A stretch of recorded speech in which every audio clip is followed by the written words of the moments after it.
अगर आपने भी डीयू के कॉलेज में एडमिशन लिया किसी ऑनर्स के प्रोग्राम में, तो ये वीडियो आपके लिए है। इस वीडियो में हम लोग जानेंगे कि सेमेस्टर 1 और 2 में आपको कौन-कौन से सब्जेक्ट चूज़ करने होंगे, क्या उन सब्जेक्ट्स के बारे में और जानकारी है जो आपको जान लेनी चाहिए। उन्हीं सब जानकारियों को लेकर मैं रितु एक बार फिर से स्वागत करती हूँ आपका एकेडमिक वर्ल्ड में। तो स्टूडेंट्स हम लोग सबसे पहले बात करते हैं कि कितने सब्जेक्ट्स होंगे जो आपको सेमेस्टर 1 और 2 में पढ़ने होंगे। तो टोटल नंबर ऑफ सब्जेक्ट्स आपके होंगे 4। ये 4 सब्जेक्ट्स कौन-कौन से होंगे जिन्हें आपको पढ़ना है? इनमें से 2 सब्जेक्ट्स होंगे 2 पेपर होंगे आपके कोर पेपर। ये कोर पेपर का मतलब है कि जिस भी ऑनर्स में आपने एडमिशन लिया है, तो उसी सब्जेक्ट के ही पेपर जो कि थोड़ा उसके डिटेल्ड पेपर होंगे, वो आप इस कोर्स में पढ़ेंगे। फॉर एग्ज़ाम्पल अगर आपने बीए हिस्ट्री ऑनर्स में एडमिशन लिया है, तो ये दोनों कोर पेपर आपके हिस्ट्री के सब्जेक्ट से ही जुड़े हुए होंगे।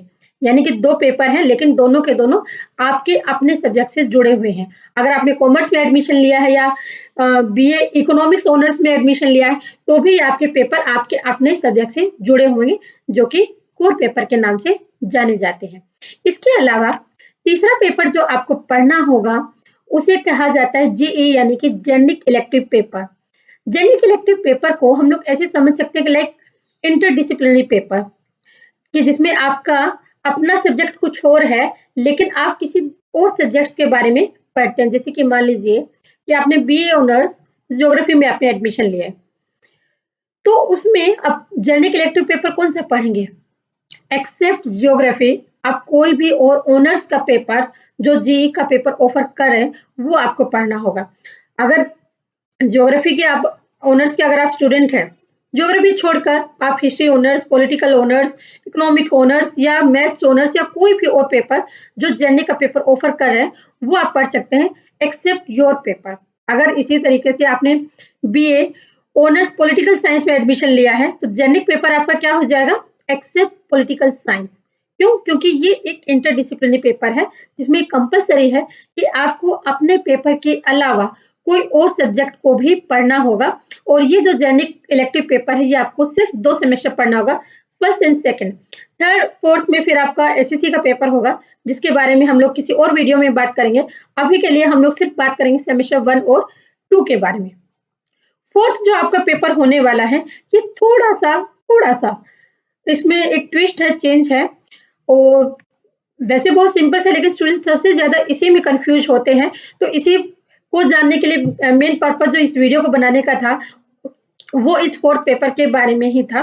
तो फोर्थ पेपर में बेसिकली आपको एईसीसी और ईवीएस इन दोनों में से किसी एक को पढ़ना होता है फर्स्ट सेमेस्टर में।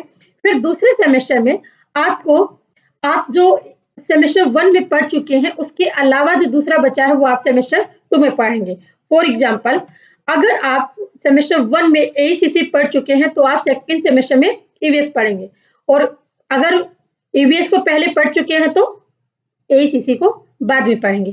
तो आइए जान लेते हैं कि एईसीसी और ईवीएस क्या है।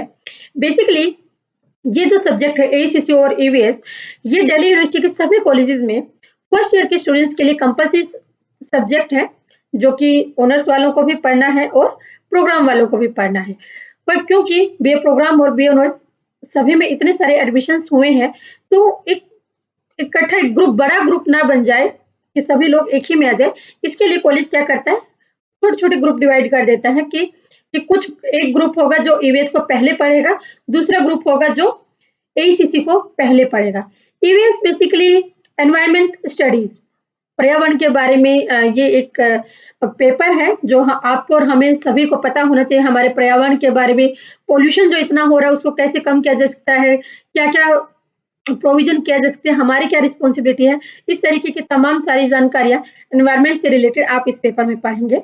और एईसीसी का जो पेपर है, एईसीसी मतलब एबिलिटी एनहांसमेंट कम्युनिकेशन कोर्स। ये बेसिकली हमारे कम्युनिकेशन को यानी कि हम जो कम्युनिकेट करते हैं, बातचीत करते हैं, इसको इम्प्रूव करने का एक पेपर है और ये सबके लिए कंपल्सरी है।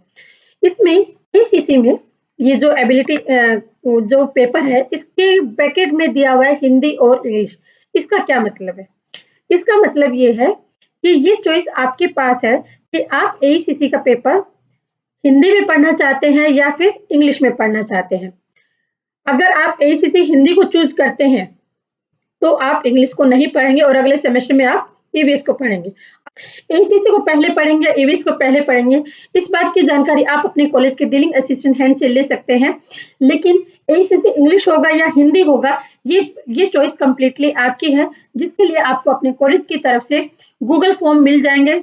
जिन लोगों का फीस कट ऑफ से पहले एडमिशन हो चुका है, उन्हें गूगल फॉर्म ऑलरेडी मिल चुका है, लेकिन जिन लोगों का अभी एडमिशन हो रहा है या बाद में एडमिशन होंगे, वो लोग अपने एसीसी के पेपर की चॉइस को बाद में चूज़ कर सकते हैं। उम्मीद करती हूँ कि ये जानकारी आपके लिए उपयोगी साबित होगी। अगर आपको ये वीडियो पसंद आई है तो इसे लाइक कीजिए, शेयर कीजिए और चैनल को सब्सक्राइब ज़रूर कीजिए। तब तक के लिए stay happy, stay healthy. Good luck.